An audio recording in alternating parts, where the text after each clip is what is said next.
ऊपरी असम के डिब्रूगढ़ में अखिल असम मटक युवा छात्र परिषद के सौजन्य से डिब्रूगढ़ में स्वर्गदेव सर्वानंद सिंह की याद में रात्रि फुटबॉल मैच बानीपुर के पूर्वांचल नवज्योति संघ खेल मैदान में आयोजित किया जा रहा है। ऐसे में मालूम हो कि सर्व भारतीय अनुमोदन से असम फुटबॉल संस्था के तत्वाधान में मटक स्पोर्ट्स क्लब और डिब्रूगढ़ जिला मटक छात्र सम्मेलन के सहयोग तथा डिब्रूगढ़ जिला खेल संस्था और बानीपुर पूर्वांचल नवज्योति संघ के आतिथ्य से फुटबॉल टूर्नामेंट आयोजित की जा रही है। आपको बता दें कि कार्यक्रम के शुभारंभ में झंडो उत्तोलन के बाद स्वर्गदेव सर्वानंद सिंह के प्रतिमूर्ति में माल्यार्पण किया गया। 14 टीमें भाग लेने वाली इस प्रतियोगिता का पहले दिन धेमाजी पोलो क्लब और डिब्रूगढ़ एफसी के बीच मुकाबला हुआ। डिब्रूगढ़ से कैमरा पर्सन मुन्ना घटवाल के साथ अरुण कुमार जैन की मटक रजा स्वर्गदेव सर्वानंद सिंहदेव सुवर्णत सदৌ অসম मटक युव छात्र सम्मिलने प्रति बছৰে এখন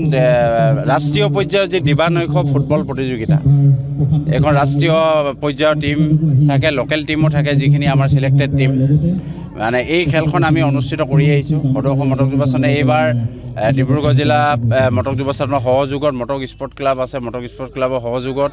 ডিব্ৰুগড় নগৰ মটক যুৱ ছাত্ৰ সন্মিলন আছে, পূৰ্বাঞ্চল নৱজ্যোতি সংঘ, মিলনজ্যোতি সংঘ আৰু DDS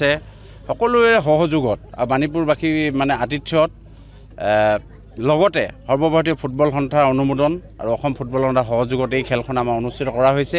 আমি আশা ৰাখিছোঁ যে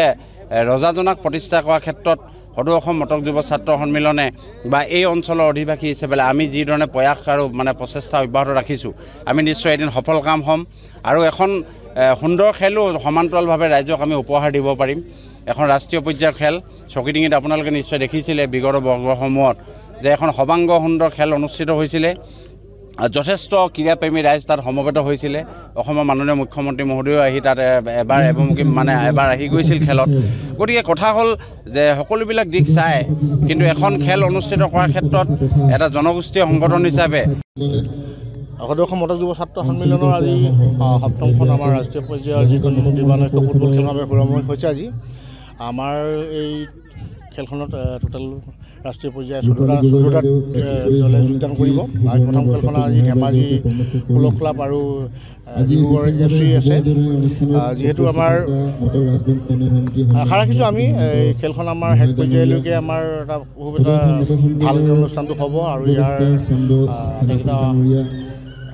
আমাৰ যিকেইটা অনুষ্ঠানে আমাক সহযোগ কৰিছে বিশেষকৈ আমাৰ ডিব্ৰুগড় মিলনজ্যোতি সংঘ, পূৰ্বাঞ্চল নৱজ্যোতি সংঘ, ডিব্ৰুগড় তাৰ পৰা আমি এটা কথা আমি অসম চৰকাৰক ক'ব বিচাৰিছোঁ এই বিশেষকৈ এই বাণীপুৰ পূৰ্বাঞ্চল সংঘৰ এই মানে যিটুকুৰা ঠাই আছে এই ঠাইটুকুৰা আমাৰ যিহেতু আজিলৈকে গভৰ্ণমেণ্ট হোৱা নাই আৰু আমি খেলখন পতা আমাৰ এটাই লক্ষ্য উদ্দেশ্য যে বিশেষকৈ আমাৰ টাউনৰ উপকণ্ঠ অঞ্চলত কিছুমান আমাৰ এনেকুৱা ফিল্ডবিলাক আমাৰ বহুতো হয়। আজি আমাৰ যি মটক ৰজা স্বৰ্গদেউ সৰ্বানন্দ সিংহ সোঁৱৰণত যি সপ্তমবাৰ্ষিক ৰাজ্য পৰ্যায়ৰ খেলখন আমাৰ আজি যি আমন্ত্ৰণমূলক দিব্যানৈশ প্ৰাইজমণি আৰু চলন্ত ট্ৰফি ফুটবল প্ৰতিযোগিতাখন আমি আজি বাণীপুৰ পূৰ্বাঞ্চল নৱজ্যোতি সংঘৰ খেলপথাৰত আজি আমি অনুষ্ঠিত কৰিছোঁ। আজি প্ৰথম দিনা আমাৰ আজি এতিয়া সাংস্কৃতিক সমাৰোহ হৈ আছে আপোনালোকে দেখিছে আৰু আমাৰ প্ৰথম কাৰ্যসূচী পতাকা উত্তোলন হৈ গৈছে, শ্বহীদ তৰ্পণ হৈ গৈছে। দ্বিতীয় কাৰ্যসূচী আৰু তৃতীয় কাৰ্যসূচী আমাৰ যি ভক্তপ্ৰাণ আছে ভক্তপ্ৰাণসকলৰ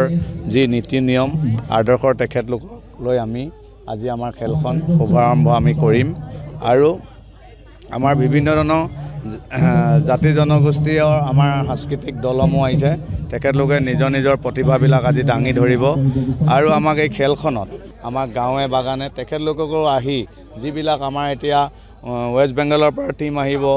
আমাৰ মণিপুৰৰ পৰা আহিব, শ্বিলঙৰ পৰা আহিব, যি জ্যেষ্ঠ খেলুৱৈসকলৰ পৰা আমাৰ যি গাঁও অঞ্চলত আৰু আমাৰ গ্ৰাম্য অঞ্চল বাগানৰ যিবিলাক প্ৰতিভাবিলাক লুকাই আছে তেখেতলোকক আহি কিছুমান ধৰি লওক নজনাটো শিকিব পাৰিব আৰু তেখেতলোকৰ আদৰ্শৰ মতে চলিব পাৰিব। আৰু আমাৰ এতিয়া জাতি জনগোষ্ঠীবিলাক যিবিলাক নতুন প্ৰজন্ম কিছুমান ল'ৰা এতিয়া নাজানেই আমি বোলে কোন জনগোষ্ঠীৰ লোক বহুতে নাজানে। তেখেতলোকৰ যেন এই অনুষ্ঠানবিলাকৰ পৰাই আমাৰ ৰজাজনৰ নামটো যেন গোটেই